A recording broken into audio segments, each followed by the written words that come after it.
இந்த திருச்சி கிழக்கு தொகுதி. ஸோ நிறைய பேர் இடத்துல பார்த்தீங்கன்னா திருச்சி தொகுதியில் லாரன்ஸ் மாஸ்டர் நிற்கிறாரு. நிறைய பேர் அண்ணா நீங்கள் வாங்கண்ணா, நீங்கள் வந்தால் நாங்கள் ஓட் போடுறோண்ணா, வெல்கம்ண்ணா இதெல்லாம் சொல்கிறீங்க. நான் ஷூட்டிங் போகிற இடத்துல நான் ஏதாவது ஆஃபீஸ் போனால் கூட வாங்க எம்எல்ஏ சார் திருச்சி தொகுதியில் நிற்கிறீங்களா, எல்லாரும் சந்தோஷமாக கூப்பிட்டீங்க, அன்பாக கூப்பிட்டீங்க. உங்கள் அன்புக்கு எல்லாருக்கும் நன்றி. பட் அது எது தர்மம்னு ஒன்று இருக்குல்ல, என் மனசில் இருக்குதான் நான் இன்றைக்கி சொல்லிடுறேன். நான் திருச்சி தொகுதியில் நான் வந்து நிற்கணுமா, இல்லை விஜய் சார் எப்போது ஹீரோ ஆனாரோ அப்போத்துலேருந்து ஒருத்தர் போஸ்ட் ஓட்டியிருப்பார்ல, அதுக்கப்புறம் அவர் அரசியல் ஸ்டார்ட் பண்ண அப்புறம் அந்த அரசியலுக்காக உழைச்சிருப்பாங்கல்ல, அவர் ஆரம்ப ஸ்டேஜ்லேருந்து வந்தவங்களாம் இருப்பாங்க, அவங்க வரணுமா நான் வரணுமா? விஜய் சார் வீட்டில் இன்னும் எத்தனை பேர் திருச்சிக்காக வெயிட் பண்ணிகிட்டு இருக்காங்களோ நம்மளுக்கு என்ன தெரியும்? அது விஜய் சார் டிசைட் பண்ணணும். விஜய் சார் யார் நிற்க வைக்கிறாங்களோ யார் வேணாலும் ஜெயிப்பாங்க. ஏன்னா விஜய் சார் முகத்துக்கு தானே ஓட்டு விடுது. ஸோ அந்த இடத்துல போய் நான் போய் நிற்கிறதுன்றது அது தர்மமே இல்லைல்ல. யாரோ ஒருத்தர் விதை போடுவாங்க, அங்கே செடி முளைக்கும், அதுக்கு வேலி கட்டுவாங்க, அதை பாதுகாப்பாங்க. ஒரு மரம் ஒன்று வரும், அந்த மரத்தில் ஒரு பழம் வரும், அந்த பழத்தை நான் எடுத்து சாப்பிட்ணுமா, விதை போட்டவங்க சாப்பிட்ணுமா? ஒரு வேளை நம்ம போய் சேரணும்னா எப்படி தெரியுமா சேரணும்? ஃபஸ்ட்டு உறுப்பினராக போய் சேரணும். உறுப்பினராக சேர்ந்து அந்த கட்சிக்காக 3 வருஷம் உழைக்கணும், 4 வருஷம் உழைக்கணும். கட்சியுடைய எல்லா நலத்திட்டங்களையும் எடுத்துன்னு போய் வெளியே சொல்லணும். கடமை செய் பலனை எதிர்பார்க்காதன்றது தான் என்னுடைய கோட்டை. உழைக்கணும். அப்புறம் கட்சி மேலிடம் பார்த்து சிஎம் பார்த்து நல்லா உழைக்கிறாங்க ஒரு போஸ்ட்டு கொடுத்தா அந்த போஸ்ட்டில் நம்ம இருந்து என்ன பண்ணணுமோ அதை பண்ணணும். அது தர்மம். நான் ஃபஸ்ட்டு என்னுடைய நிலைப்பாடை சொல்கிறேன். நான் எதுக்கு அரசியல் வந்திருக்கேன், ஏன் வந்திருக்கேன், யார் கூட போக போகிறேன் அப்படின்றத இன்ஃபார்ம் பண்ணுறேன். ஒரே ஒரு விஷயம் அவர்கிட்ட ஹெல்ப் கேட்க போகிறேன், எனக்காக இல்லை. எப்படி நம்ம ஹெல்ப் கேட்க போகிறேன்? கலைஞர் ஐயா இருந்தார், அவர் இருக்கும்போது நான் ஒரு சில குழந்தைங்கிட்ட ஆப்ரேஷனுக்கெல்லாம் ஹெல்ப் கேட்டேன், அவரும் பண்ணார்.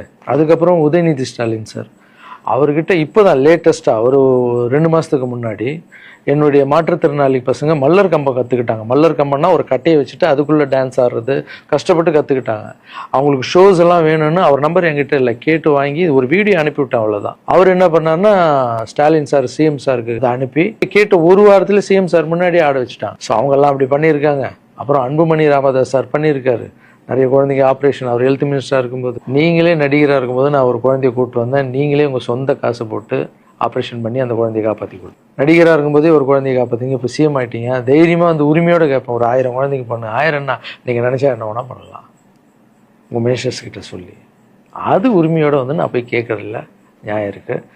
அது சிஎம் பண்ணும்போது அதை வெளியே வந்து சிஎம் எனக்காக என் நண்பர் வந்து இத்தனை ஆப்ரேஷன் பண்ணார், இத்தனை குழந்தைங்க இந்த ஹெல்ப் பண்ணாருன்னு அப்போ பெருமையாக சொல்லிக்கலாம். நம்ம அதுக்குன்னு ஃபீல் பண்ணுறாதீங்க, அண்ணன் அரசியலுக்கு வரமாட்டார் போல். திருச்சி கிழக்கில் தான் நிற்கலன்னு சொன்னேன், அதுதான் தர்மம் இல்லைன்னு சொன்னேன், வேற எங்கேயும் நிற்கலன்னு சொல்லல. நிற்போம் பொறுமையாக, அடி மேலே அடி எடுத்து வச்சு.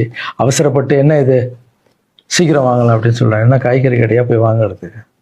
இவ்வளோ நாள் நம்ம உழைச்சி காப்பாற்றி வச்ச பேரெல்லாம் ஒருத்தருக்கு போய் சரண்டர் பண்ணிவிட்டு அவங்களுக்காக உழைக்க போகிறோம்னா அங்கே நம்மளுக்கு சீட்டு வேணாம், எதுவும் வேணாம், மரியாதை. எங்கே நம்மளுக்கு மரியாதை நல்லா கிடைக்குதோ, யார் கூட போய் சேர்ந்தால் மக்களுக்கு நல்லது நடக்குமோ எல்லாம் திங்க் பண்ணி அழகாக பண்ணுவோம். ஏதோ ஈஸியாக கிடைக்குதுன்னு எம்எல்ஏ சீட்டில் வந்து உட்காந்துக்கிட்டு, இல்லை மினிஸ்டர் சீட்டில் உட்காந்துட்டு பதவி அனுபவிக்கிறதுக்காக வருவேன்னா, என் சுயநலத்துக்காக வரேன்னா, இல்லை மக்கள் பின்னாடி வந்து நிற்கிறேன்னா, மக்கள் பிரச்சனைக்காக நான் வரேன். மக்கள் பிரச்சனைக்கு வர்றது தானே இங்கே கரெக்டான ஒரு விஷயம்.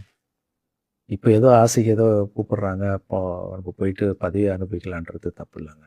அதுதான் என்கிட்ட ஆல்ரெடி இருக்கேன், நான் சந்தோஷமாக தானே இருக்கேன், என்கிட்ட எல்லாமே இருக்கேன். மக்கள் பிரச்சனைக்காக நம்ம வந்து எங்கே போகணும், யார் கூட போகணும், எப்படியாப்பட்ட அரசியலை கையில் எடுத்தால் மக்களுக்கு நல்லது நடக்கும்ன்றத நல்லா திங்க் பண்ணி பொறுமையாக நானே உங்களுக்கு இன்ஃபார்ம் பண்ணுறேன். 2 படம் போயிட்டு எவ்வளோ சீக்கிரம் சொல்ல முடியுமோ நான் உங்களுக்கு சொல்கிறேன். தேங்க்யூ. சர்வீஸ் இஸ் காட் மாற்றம், சேவையே கடும். பாய்.